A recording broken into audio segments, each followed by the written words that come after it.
A walk into Corky's garden path near Clark Summit is a step into the holiday season. There is Christmas everywhere with the lights, decorations, and trees. But we came to focus on one sign of the season, the poinsettia. Inside the greenhouse, we found tens of thousands of them. And then soon as Thanksgiving passes, it's game time for poinsettias. You know, it's like a light switch the day after Thanksgiving. It was a bit of a treat to see all these flowers before the rush of customers. It really is. I mean, it's a sea of color. Corey Kashuba and Rich Vaskauskas from Corky's helped us appreciate this Christmas crop even more. There definitely is a science both in taking care of them and getting them to bloom properly for Christmas. For the leaves of the poinsettia to turn just in time for the holidays requires a perfect balance of light and dark, an effort that started 2 months ago.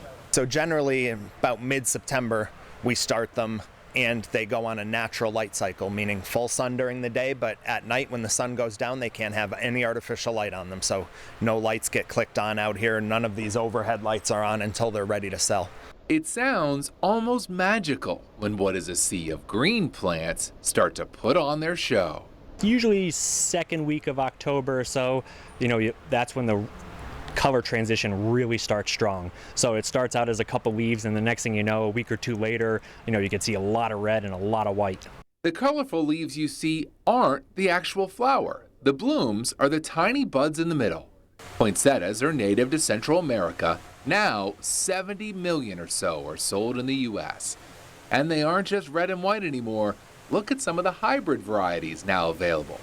Beautiful on their own, stunning when thousands are together. I don't think people expect to see the massive color of the poinsettias that we have. There's a few thousand out here that, just look impressive seeing them all at one time. One tip if you are taking one home. I think most people that kill a poinsettia overwater them. So don't kill it with kindness. Water it only when it's dry. With the right care, they can last all winter. We can't all have a room full of flowers like this, but even a little splash of color this time of year goes a long way.